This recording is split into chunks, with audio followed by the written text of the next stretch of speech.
Hola profesor, a continuación hago entrega de mi exposición en video presentada como actividad integradora. Universidad Digital del Estado de México, licenciatura en Seguridad Pública, estudiante Fabián Javier Cuevas Ortiz, asesor Ángel Leodegario Aparicio González, actividad integradora.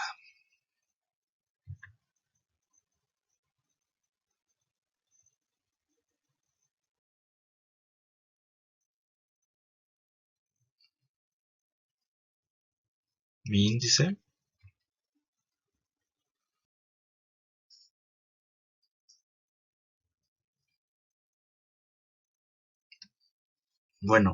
introducción. El objetivo de esta exposición es elaborar una presentación con un resumen de las 4 unidades de la asignatura. Por otro lado, también está explicar la cadena de custodia de acuerdo al Código Nacional de Procedimientos Penales. Y todo esto pues con el objetivo de examinar el orden que debe llevar cada una de las etapas de audiencia en un juicio oral, describiendo el nuevo sistema penal acusatorio y su responsabilidad, así como su participación en la declaración de actos delictivos. Bueno, primera unidad, delito y prevención del delito. Delito y sus aspectos. En primera instancia podemos decir que, el delito es un acto u omisión que viola una norma penal acusando o causando un daño a la sociedad. Un ejemplo de esto pues es un robo, un asesinato, que se metan a tu casa. Eso es un delito. Elementos del delito. La tipicidad. ¿A qué me refiero con esto? Bueno, esto es la acción u omisión que se ajusta a una norma penal. Por otro lado tenemos la antijuricidad. ¿Qué es esto? Bueno, que la acción no está justificada por una causa legal, es decir, que no tiene nada que ver con lo que están haciendo. La culpabilidad es el otro punto. ¿A qué me refiero con esto? Bueno, es la atribución de responsabilidad por el autor acerca de su conducta. Y por último elemento tenemos la punibilidad. ¿Qué es esto? Bueno, esto es la posibilidad de que la conducta sea ya sea por un impulso, porque lo obligaron o por ciertas condiciones. Es averiguar qué clase de posibilidad es esta. Otro aspecto del delito, está la clasificación de los delitos, que pues pueden ser por su gravedad, ya sean como homicidios, violaciones, son delitos graves, delitos leves, como pues algún delito menor, como por ejemplo, pues sí, un robo, no, un asesinato no, un robo sobre todo, que es lo que más se ve en México, ¿no? Y tenemos los delitos especiales, que son pues personas con ciertas cualidades que pueden cometerlo como funcionarios públicos. Por el abuso del poder pueden realizar algún hecho delictivo. Tipos de responsabilidad penal. Bueno, en esto tenemos la responsabilidad penal directa, que es pues el acto cometido y el responsable, ¿no? Tenemos penal objetivo. ¿A qué me refiero con esto? Bueno, es la responsabilidad por el hecho sin importar la intención. Es decir, esto lo hiciste y no importa por qué, pero lo hiciste. Tenemos la complicidad. ¿Qué es esto? Pues personas que ayudan a cometer este delito, eh, pero no son el autor intelectual, el autor directo. Tenemos también por tentativa. ¿A qué me refiero esto? Bueno, es iniciar el delito, pero no lograr resultarlo. Como cuando intentan asaltar a una persona, pero esta persona se defiende y pues no logran robarlo, despojarlo de sus pertenencias, pues eso tenemos el grado de tentativa. Entonces, un ejemplo representativo de todo esto, robo. Personas que entran, digamos, a tu casa, a la casa de otra persona, sin permiso. ¿Cuáles son los elementos? Bueno, la tipicidad, que es el acto de tomar propiedad ajena. Antijuricidad, No existe justificación legal para el acto que se está cometiendo. Culpabilidad. En este caso, bueno, el autor sabe que está haciéndolo, ¿no? Lo que está actuando. Y por último, la punibilidad, que se castiga con prisión. Y con esto espero haya quedado la unidad 1. Bueno, en esta unidad vimos lo que viene siendo la definición y atribuciones, así como deberes de la policía preventiva, ¿no? Bueno, la policía preventiva es una pieza fundamental, ya que es la encargada de mantener la paz en nuestra sociedad y pues es la responsable de prevenir la comisión de delitos, ¿no? O por los que se mantienen en la raya. Funciones de la policía, ¿cuáles son estas? Bueno, preservar la armonía, proteger los derechos de los integrantes de la sociedad. Otra de sus principales funciones es la prevención del delito mediante la educación, ya sea en casa o en las escuelas, principalmente es en la casa. ¿Cuál es el fin de la policía? Bueno, mantener el orden público interno de un estado. La policía como norma. Bueno, las normas de policía se dictan para hacer efectivos los derechos, así como las libertades del individuo, y pues jamás negárselos. Y pues esto siempre cumpliendo con la misión de garantizar el mandato, ¿no? Que es pues hacer efectivos los derechos y libertades de los individuos involucrados.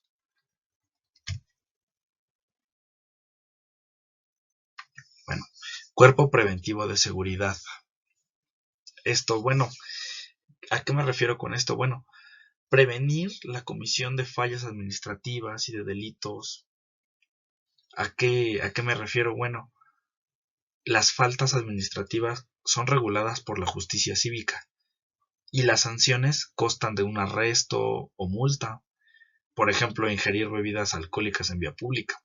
Y un delito es la conducta típica, antijurídica, culpable y punible, lo que explicaba con anterioridad. Bueno, otro de los puntos es salvaguardar la vida, la integridad, bienes y derechos de las personas, así como preservar las libertades, el orden y la paz pública en el territorio del Estado. Otro punto del cuerpo preventivo de seguridad pues es cumplir las órdenes que reciban de sus superiores jerárquicos en relación con la aplicación de las disposiciones en la ley, ¿no? Y demás disposiciones legales, ¿no? Pero pues básicamente es obedecer la jerarquía que se mantiene. Otro punto es auxiliar a la población. ¿A qué me refiero con esto? Bueno, que se debe auxiliar a la población, así como al Ministerio Público y a las autoridades judiciales, también administrativas, donde el Ministerio Público pues es la autoridad encargada de dirigir la investigación de un presunto hecho delictuoso. Se dice presunto porque no se asegura nada hasta que se termine el proceso, ¿no? El juez es la autoridad que se encarga de pues administrar justicia, la autoridad administrativa es la encargada de pues el despacho de asuntos plenamente administrativos. Detener y remitir al Ministerio Público a las personas en casos de delito flagrante. La flagrancia se constituye cuando se sorprende al sujeto o sujetos cometiendo el delito. Otro punto es cumplir y hacer cumplir la Ley de Seguridad Pública Preventiva, así como también pues sus disposiciones, claro, así como reglamentarlas y demás ordenamientos legales relativos a la policía preventiva, ¿no? Unidad 3. Bueno, ¿qué vimos en esta unidad?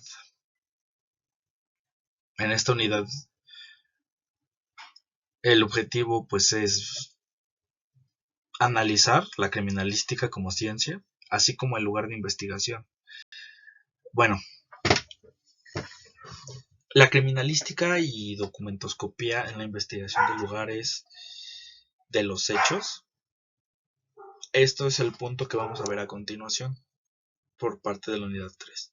La criminalística, creo que pues muchos sabemos lo que es, pero pues es la encargada del estudio de indicios de un hecho presuntamente delictivo, con el fin de esclarecer lo sucedido y aportar pruebas científicas. Dentro de estas ramas se encuentra pues la documentoscopía, que se especializa en el análisis de documentos para determinar su autenticidad, si fue alterada o si es falsificada. Bueno, la documentoscopía estudia documentos públicos y privados con técnicas científicas para verificar su legitimidad. Y pues se basa en el examen de firmas, en tintas, en papel, en impresiones, en mecanografía y pues en otros documentos que necesiten de esta rama, ¿no? Bueno, su aplicación es esencial en los casos de fraude, así como falsificación de identidad y manipulación de contratos. La clasificación de lugares de investigación es otro punto de la criminalística. Bueno, en una investigación criminal, el lugar de los hechos o el lugar del hallazgo se clasifica según sus características físicas y los indicios encontrados. De características físicas. Bueno, en este punto tenemos 3: lugar abierto, que son los espacios al aire libre como calles, parques o terrenos baldíos. Un ejemplo de esto es un contrato falsificado o hallado en un basurero, ¿no? El otro es lugar cerrado. ¿Qué es esto? Bueno, es un espacio delimitado por muros, como oficinas o un domicilio, la casa en la que vivimos. Un ejemplo de esto, pues, es un documento adulterado encontrado en una caja fuerte, ¿no? Dentro de una casa. Y por último tenemos el lugar mixto, que combina áreas abiertas y cerradas como una casa con un patio,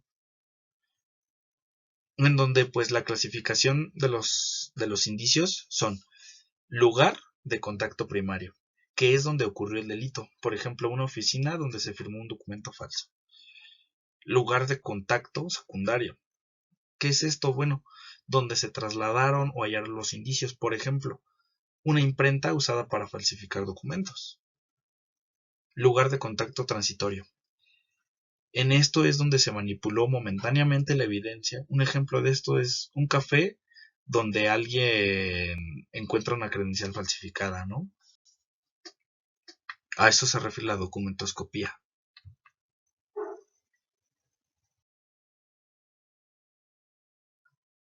Unidad 4. El sistema penal acusatorio. Se divide en 4 etapas, que es la del juicio oral, que es donde pues se dan los principios de probabilidad, concentración, eh, los alegatos de apertura entre las partes, entre el juez, la investigación. ¿Qué es esto? Bueno, es la denuncia o querela, Ministerio Público, la policía, que es la que se encargó de primera instancia de esto, las pruebas, las medidas cautelares, así como el control judicial, ¿no? Etapa intermedia. Bueno, ¿qué es esto? Bueno, es la acusación, presentar pruebas, las audiencias de intermedio, las medidas de prueba, presentación de pruebas y pues el acto de apertura a un juicio. Y por último tenemos la etapa de ejecución, que es donde ya se dicta sentencia o se anulan los cargos, así como el cumplimiento y la reparación del daño, dependiendo de qué es de qué dicta el juez.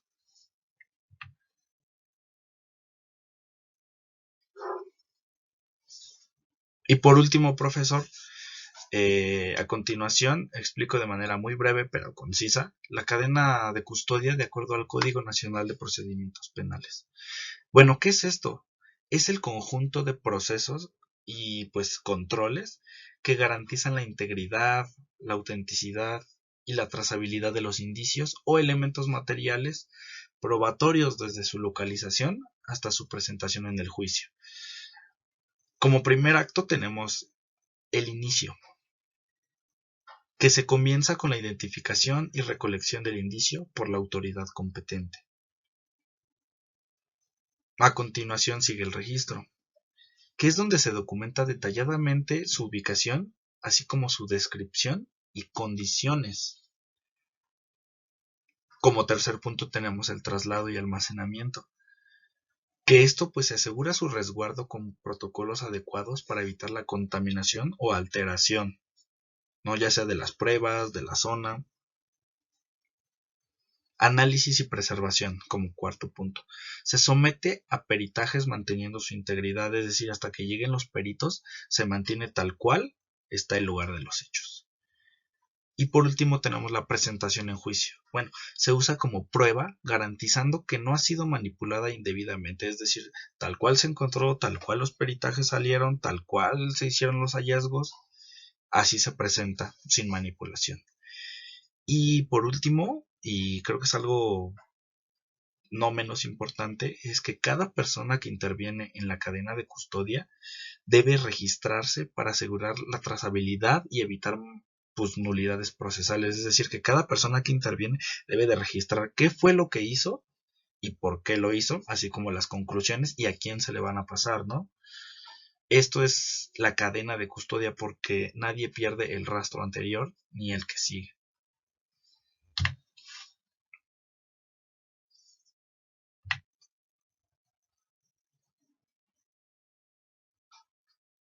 Bueno, profesor, y por último mi conclusión a todo esto. Bueno, al terminar esta actividad presentada como mi actividad integradora, puedo decir que la cadena de custodia es esencial para garantizar la legitimidad de las pruebas en un proceso penal. Sin embargo, me parece que en la práctica su eficacia depende pues de gran medida de las capacitaciones del personal involucrado y de los recursos disponibles, ¿no? También las fallas en su correcta aplicación me parece que pueden comprometer las investigaciones completas, permitiendo, permitiendo que pues, los culpables queden impunes o que los inocentes sean condenados. Entonces creo que es crucial pues reforzar la supervisión y estandarización de estos procedimientos, que es lo que pasa muchas veces aquí en México, que no se hace de manera adecuada y pues muchos culpables están fuera y muchos inocentes están adentro de prisión, ¿no? Bueno, y en cuanto a la materia, puedo decir que un seminario de policía preventivo es una herramienta valiosa para fortalecer las capacidades operativas y éticas de los cuerpos de seguridad, pero también me parece que su impacto real dependerá de pues los conocimientos adquiridos se trasladan efectivamente a las calles, es decir, lo que aprenden en el seminario en la materia, que en verdad lo utilicen para ponerlo en marcha en las calles.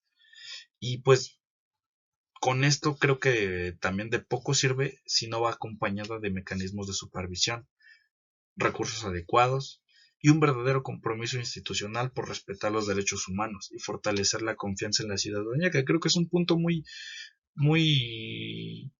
delicado, ya que la ciudadanía hoy en día pues no cree en las policías, en las corporaciones de justicia, las dependencias.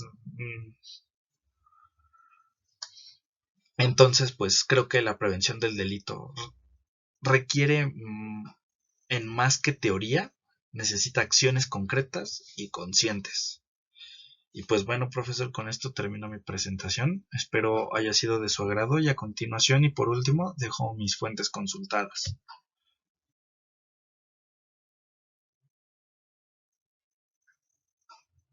Muchas gracias, profesor, y fue un gusto volver a trabajar con usted. Muchas gracias.